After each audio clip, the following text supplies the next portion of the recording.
Humiliation है जो अनगिनत हुए हैं, तो मुझे अब इतने हो चुके हैं कि याद नहीं।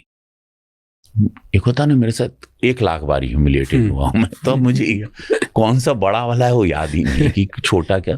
तो वो एक पार्ट है अपने स्ट्रगल का। But tell me one insult बहुत जो आपको याद हो कि जब बहुत बेइज्जती लगी और आज तक आपको ऐसा लगा यार ये क्यों। एक बार मुझे पैसे की सख्त जरूरत थी। मेरे गांव में खेत गिरवी था, मेरा 1.5 बीघा खेत था, वो भी गिरवी था। तो पापा का एक सपना था कि खेत छुड़वा लीजिए कुछ करके। अब मेरे पैसे कहाँ से, मुझे उनको लगा फिल्म लाइन में आ गया है, तो उनको लगा फिल्म लाइन में आ गया, उसको समझ में उनको नहीं। उनको बोला अच्छा पैसे कब मिलेंगे तुमको, कहाँ आ गए, उनसे कोई मतलब नहीं, कुछ पैसे कब आएंगे। तो मैंने बोला कि एक फिल्म मिली है, शायद कुछ पैसे आ जाए। तो फिल्म थी उधार की जिंदगी, 1992। फिल्म तय थी कुछ 85,000 रुपीज में या 90,000, ऐसे कुछ 80-90 हज़ार रुपए में शायद तय हुई थी। उसमें मुझे कुछ 7,000 रुपए मिले थे बस, और फिल्म खत्म हो गई थी। बाकी के पैसे मुझे बोले थे कि डबिंग पे एक साथ आपको मिल जाएंगे। और मैं डबिंग करने गया, पैसे, ऐसी बरसात थी जैसे अभी चल रही, और मुझे लगा, मैंने पापा को वहाँ केयर ऑफ नंबर पे गांव में फ़ोन किया था कि पैसे आएंगे और मैं भेज दूंगा, आप वो खेत छुड़वा लेना। तो मैंने डबिंग की, डबिंग से एक्साइटली बाहर आए। मैंने बोला बहुत अच्छी फिल्म है आपकी, और ये तारीफ़ किया मैंने उनको, प्रोड्यूसर। मैंने कहा मेरे पैसे वो दे देते तो बड़ा अच्छा रहता। तो प्रोड्यूसर ने हमको देखा और कहा कि काहे के पैसे, तुम्हारा बैलेंस अमाउंट। तो ये सेट कि पैसे दूंगा तो तुम्हारा रोल जो है वो काट दूंगा, ठीक है, या तो पैसे है तो रोल। बोला नहीं नहीं नहीं, आप रोल मत काटो, मैं। And I just left. Bike थी, हेलमेट पहना, बरसात हो रही थी, और मैं भड़भड़ा के रोता रोता रोता बैंडस्टैंड चला गया। वहाँ ईश्वर को देखूं और रो रहा था मैं। और वो एक इंसिडेंट था जिसने मुझे झंझोड़ के रख दिया। क्यों इंसल्टेड फील हुआ अगर कि वो पैसे मुझे बहुत जरूरी थे, पापा को देने थे, मुझे मेरे लिए नहीं चाहिए थे। मुझे I didn't want it for my self. Commit कर दिया था कि खेत छोड़ा दो और मैं दे नहीं पाया। पापा ने मांगा है यार, पापा ने बोला, खत्म बात। पापा बोल दिए तो साला धरती फाड़ दें। पापा मांगे यार, उसी चीज ने आज मुझे यहां तक पहुंचा दिया कि आज मैं। पापा की जब डेथ हुई, you were not there? I was there. You were there? They took care of him. I couldn't be there with him in the last. He was in Nanavati, then other hospitals, and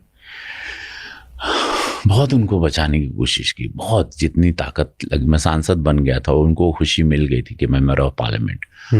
तो उनको private jet से फिर मैं वहाँ लेके गया बनारस। उनको ऐसा फील हुआ कि शायद अभी नहीं रहेंगे, तो मैं बनारस ले गया उनको। फिर वहाँ 20-22 दिन रहे, फिर वो वेंटिलेटर पे आ गया, and then he left. But मैं रोया नहीं। क्यों? वो बचा भी नहीं किसी से। वो कई दिन निकलेंगे वहां से, और शायद कई महीने भी निकल सकते हैं, बट पता नहीं कब आएंगे। लेकिन वो आएंगे तो उनके every breath I miss him, you know, every day I miss him, every single day, every breath I take I miss my father. जब वो इतना मीन करते थे एंड उनके अकॉर्डिंग उनको ये पसंद नहीं था कि अब नचनिया जैसे वर्ड्स उनको नहीं पसंद थे, right? Did you ever doubt खुद पे कि शायद मैं I am less of a man, मैं थोड़ा मैनली नहीं हूँ क्योंकि मेरे पापा के प्रिंसिपल्स और पापा की आइडियोलॉजी के हिसाब से मैं वैसा नहीं हूँ? नहीं नहीं नहीं, वो उन्होंने वैसे नहीं देखा। वो नचनिया is like the word for anybody who is dancing there. उस टाइम पे ऐसे इसको मतलब वो था। अच्छा, so not about manly, no, he knows कि ही इज अ हार्डकोर गाय। कौन बोला था? वो खतरनाक वाला हार्डकोर है, इनको पता है कि ये बहुत डेंजरस ब्रीड है ये। What is manliness for you? Manliness is respecting women, taking care of your woman, protecting women, respecting others, respecting poor, respecting आपसे कमज़ोर लोगों को. आप दूसरे के केयर के एफर्ट को सम्मान दें, कॉन्सेंट्रेट करें, उसको फील करें, उसने आपके लिए क्या किया है या क्या की है. That's manliness. बाकी सब बकवास है कि सिक्स पैक, ये दूध, मुस्टाइज, दाढ़ी, लंगोट, ये जटाएं ले लो, कुछ नहीं. मैनलीनेस बहुत ही सेंसिटिव चीज़ है. मैनलीनेस, तवज्जो दूसरों पर देना इज मैनलीनेस. मैं आपको सुन रहा हूँ इज मैनलीनेस. खुद ही बकर बकर नहीं कर रहा हूँ. बहुत ही सेंसिटिव चीज़. परिभाषा ही अल्फा अल्फा, सब लोगों ने परिभाषा ही बदल दी. ये सब कुछ नहीं. मैनलीनेस बहुत ही कोमल, बहुत ही सुंदर चीज़ है, और वो दूसरों के साथ है. It's connected with others. How you behave with others, that's manliness. How you respect others, how you control your anger, is your manliness. And people know कि ये फाड़ सकता है, पीपल नो कि ये छाती में घुस जाएगा, हाथ से खोल देगा सीने को, उसके बाद भी हम, वो मैनलीनेस है. If you had to tell your son, आपके बेटे को अगर आपको बोलना हो कि ये दुनिया की जो अल्फा डेफिनेशन है ये सब नहीं है, ये होता है मैनलीनेस, तो क्या बोलो? यही बात है जो मैंने आपसे बोला एग्जैक्टली. और वो इसी तरह ट्रेंड है, तहजीब के साथ. बाकी खुद एक्सपीरियंस लेंगे, हमको खुद मिला है, बाकी तो आपको मिला है इंदौर से आके.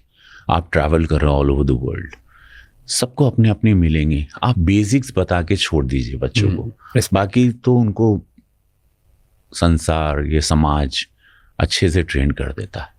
उसके लिए उनको थोड़ा सा रेडी रहना होगा. That you have to be, for that you have to be physically fit. So but जब आप एक पॉलिटिशियन बनते हो, ओके, तो ये जो अल्फा ट्रेट्स हैं, मैनलीनेस है, ये डर है, ये सब खत्म होता है क्या? Does that add up? थोड़ा स्ट्रॉन्गर फील होता है? नहीं, ये यही तो गलत हो जाता है. लोगों को यही सोचना नहीं चाहिए. पॉलिटिक्स या पद मिलना या पावर मिलना या मेंबर ऑफ पार्लियामेंट या इतना पावरफुल और सेकंड टाइम जीतना, और या अभी ये 26 जुलाई को मुझे बेस्ट पार्लियामेंट्रियन का अवार्ड मिल रहा है, सांसद रत्न बनना, सेकंड टर्म में ही मिल गया. सबसे ज्यादा क्वेश्चन करने वाला member of parliament. This should not affect me. I've learned from Modi ji, I've learned from Yogi ji, from my संगठन की सेवा करना है. When I see them, they're so humble, they're so focused. इसलिए third term से he's there. So I know this is the way they are there for so long. और ये सेवा है. यहाँ खुद का कुछ भी स्वार्थ नहीं है. यहाँ द मिनट यू थिंक कि मैं अपने परिवार को सेटअप करने आ रहा हूँ, फार्म हाउसेज लेने आ रहे हैं, चॉपर या प्राइवेट जेट्स या फॉरेन में अब्रॉड में property, then you are stupid, then you should not come. मेरे लिए तो नहीं आना चाहिए. फिर मैं आई वाज डूइंग वेल, मैं तो मेकअप करके भगवान मुझे मेरा घर तो चला ही रहे थे ना. I am doing very well. क्यों आए फिर पॉलिटिक्स में? क्योंकि बिकॉज इतने सालों जीरो से आपने स्ट्रगल किया है, इतने साल मूवी फिल्म इंडस्ट्री में, कभी भोजपुरी में वहाँ करा, फिर बॉलीवुड में किया, पॉलिटिक्स में फिर जीरो से स्टार्ट कर रहे हो. क्यों करना है struggle? Because when I was poor, when I needed money, when I needed help, when I needed hospital for my family, or when I needed support, or when I needed मेरे गांव की ज़मीन के डिस्प्यूट को हल करने के लिए या चीज़ों के लिए या मेरे घर को बनाने के लिए या कुछ कंफर्ट्स के लिए, तो मेरी कोई मदद नहीं करता था. मुझे 15 साल तो इंडस्ट्री में काम ही नहीं, पैसे ही नहीं मिले. मुझे काम देते थे कन्वेंस पे कि काम, तो मैं उसको लर्निंग प्रोसेस में ही लेके 15 इयर्स मैंने कन्वेंस पे काम किया, चंद रुपयों पे काम किया. तो मुझे लगा था हे ईश्वर महादेव, जब मुझे मौका मिलेगा then I will help poor people, the needy. See मेरे पास कोई रिच नहीं आते हैं. एक सांसद के पास या एक MLA के पास एक गरीब ही आता है जिसकी कोई आवाज़ नहीं सुनता. तो और ये ईश्वर ने तय किया, महादेव ने, गोरक्षनाथ बाबा गोरखपुर के बहुत बड़े शिव अवतारी हैं, वहां भेजा मुझे. देखो रचना उसके, मेरे पूर्वजों की जमीन है गोरखपुर, मैं वहीं का हूँ. We are Shuklas from there only.